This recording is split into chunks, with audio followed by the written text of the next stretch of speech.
पहला, वो सदैव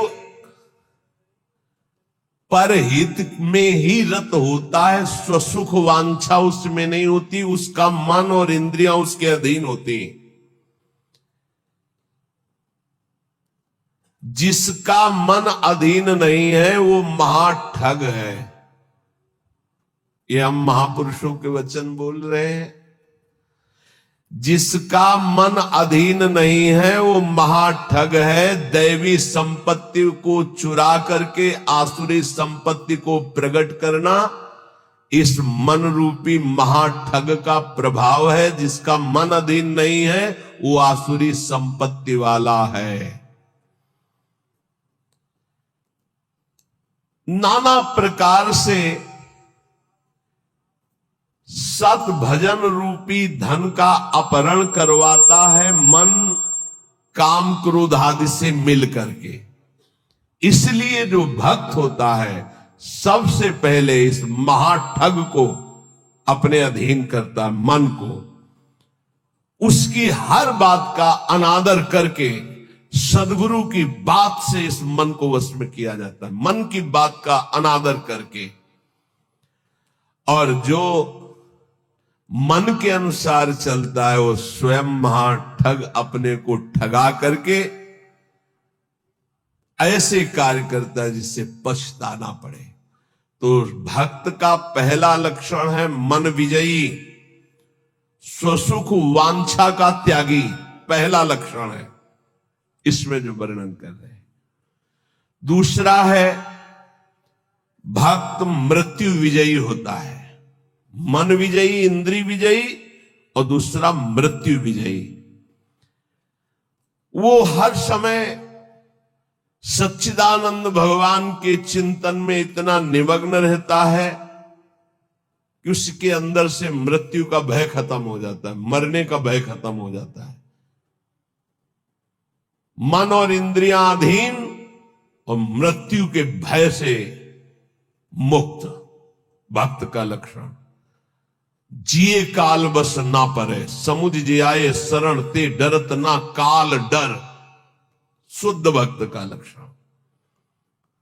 तीसरा, सदैव गुरुदेव और भगवान के अनुकूल ही कार्य करने वाला, जिससे गुरुदेव की आज्ञा पालन और भगवान की प्रसन्नता हो, उसके अलावा कोई भी अन्य कार्य उस भक्त के द्वारा नहीं हो सकते।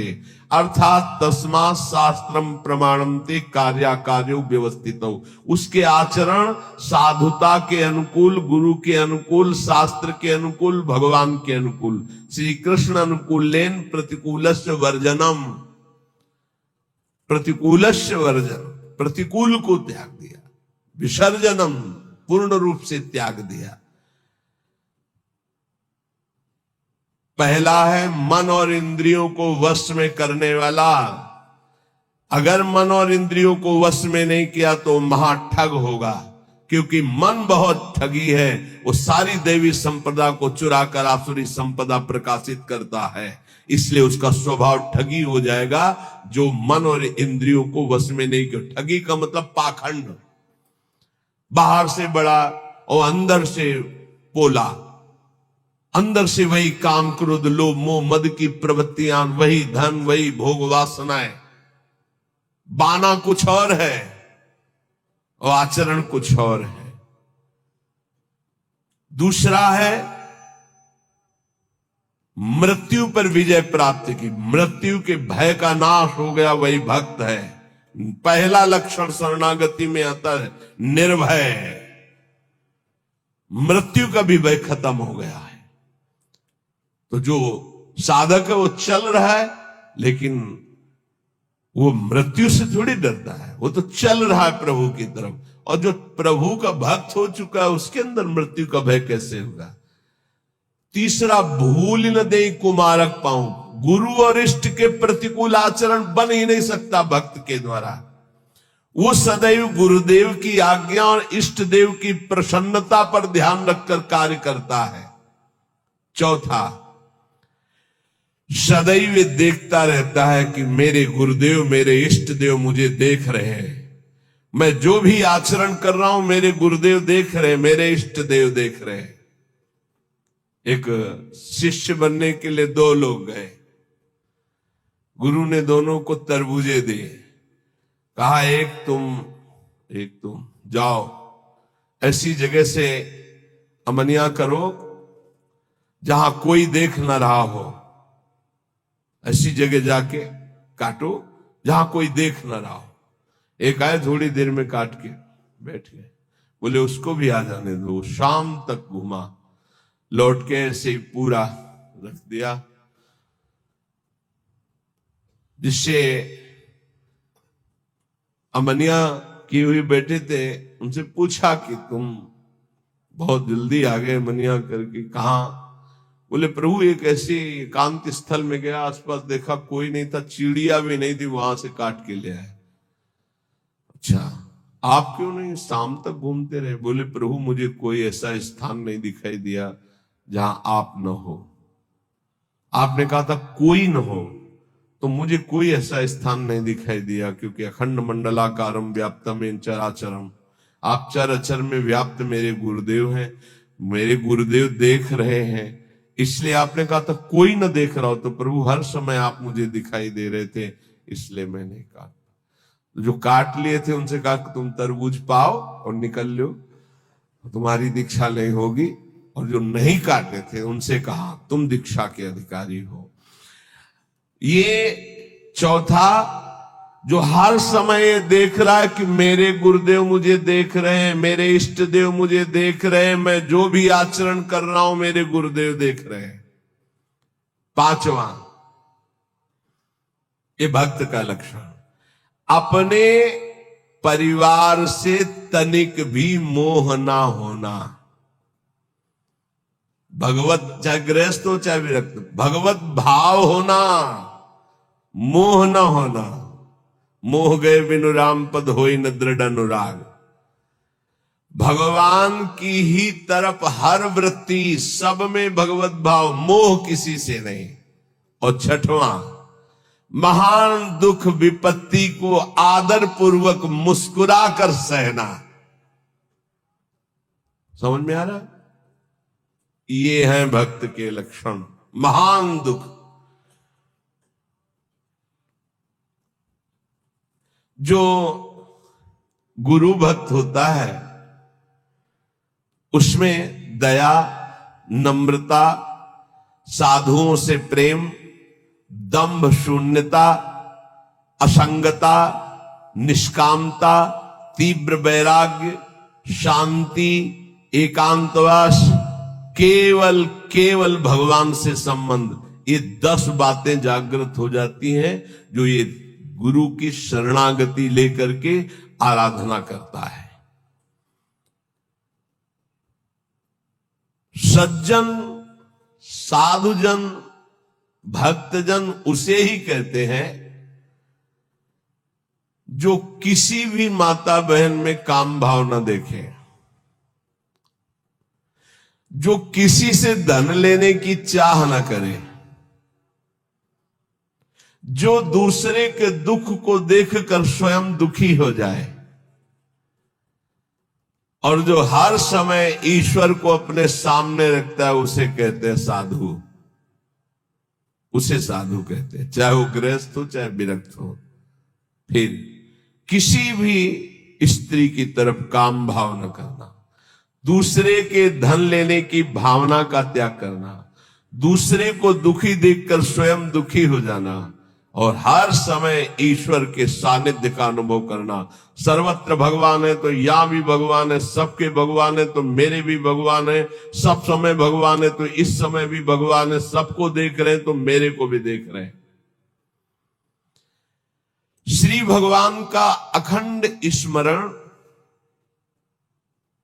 सब में समता का व्यवहार, संतों में विशेष भाव, नम्रता और प्राण मात्र में भगवत भाव, ये स्वाभाविक भक्त के अंदर आने लगते हैं।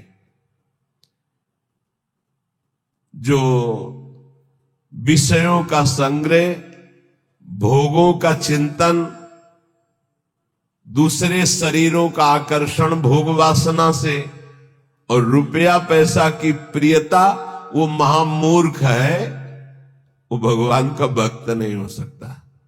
महामूर्ख इसलिए कि मूर्ख उसे कहते हैं जो कबाड़ बटोरता है, बुद्धिमान उसे कहते हैं जो कीमती वस्तु लेता है। कीमती वस्तु हरि नाम में भगवान को छोड़कर कबाड़ बटोर रहा है। भेष बहुत अच्छे व्यापारी का है और कबाड़ बटोर रहा है। भेषधारी हरि के उर शाले, भगवत ऋषि जी ने कहा है। जब तुम्हारे सामने धर्म और भजन की बात आवे तो उसे कल के लिए मत टालिए, तुरंत उसे स्वीकार कीजिए। और जब पाप की बात आवे तो तुरंत कल के लिए टाल दीजिए, उसको लंबा टाल दीजिए। शायद अभी बुद्धि ठीक नहीं है, उसको लंबा टाल दीजिए। लेकिन धर्म और भजन और सेवा की बात जब आवे तो उसे कल के लिए मत टालिए। अभी काल करे सो आज कर, आज करे सो आप पल के में परलय होएगी, बहुर करेगो कब।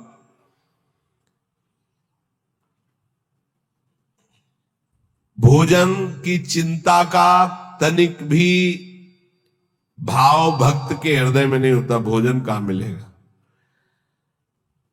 दूसरा, अर्थ की व्यवस्था से जीवन यापन करने का स्वभाव भक्त का नहीं होता। तीसरा, भयानक रोग आने पर मस्ती में कोई फर्क ना पड़े।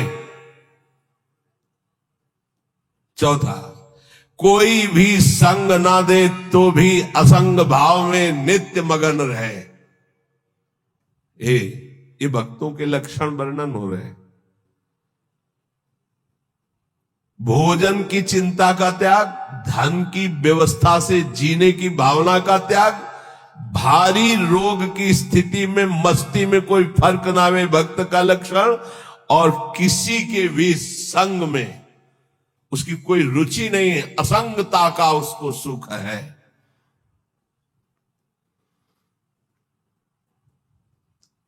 जब हम नए नए संत वेश में थे तो श्री स्वामी ओंकारानंद सरस्वती जी महाराज नजफगढ़, बहुत बड़े महापुरुष थे, उनके दर्शन करने गए तो उन्होंने कहा, अच्छा बेटा संत बन गए हो।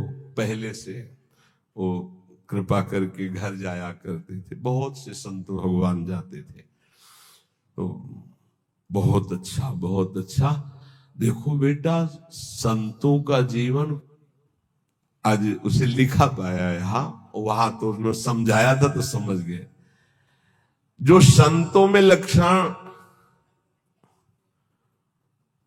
तो वो श्वान के 10 लक्षण महान संतों में पाए जाते हैं। ये लिखी है इसमें बात, और वो बात हमको बचपन में बताई थी। इससे इसीलिए जो आप लोग सुनते हैं सब संतों की झूठन है, महापुरुषों के अनुभव, जो छाती का अनुभव सब मिलाकर तभी आपको जो कुछ भी वो तभी अनुभव में आता है। उन्होंने उनके श्रीमुख से, जो ये तो अभी तो बताएंगे, उनके श्रीमुख से बेटा बोले पहला लक्षण, एक बार मैं भिक्षा मांगने गया तो जिसके दरवाजे पे गया तो उसने कहा रुको, रुक गए। तो क्यों रुके? चल भाग यहां से। मैं चल दिया। स्वामी जी रुको रुको रुको, आ जाओ। फिर गए, बोले 7 बार बेटा उसने दबकाया, 7 बार भगाया, 7 बार मैं वापस गया, 8वीं बार उसने भिक्षा दी। ठीक बोले कुत्ते का ऐसा ही स्वभाव होता है, ऐसे करके रोटी डालो, डंडा मारो, फिर चल, फिर कुछ करो, फिर आ जाएगा। उसको माना अपमान का किंचन मात्र ध्यान नहीं रहता। ऐसे ही महान संतों का स्वभाव होता है। एक स्वभाव कि आप ऐसे करो, फिर तो एक बार देखेगा, फिर लौट के आएगा, फिर आप डंडा हुआ, फिर दबका दो, फिर वो जय बार करोगे तय बार वापस। उसे माना अपमान का बोध नहीं होता। श्वान के ये 10 लक्षण महान संतों में पाए जाते हैं। वो अपनी भूख मिटाने के लिए माना अपमान का ध्यान नहीं करता भिक्षान्न के द्वारा। इसमें केवल इतना संकेत विस्तृत से उन्होंने बताया था। दूसरा, बोले बेटा जब बंदर सर्प को पकड़ लेता है, बोले तुमने देखा नहीं होगा, मैंने देखा।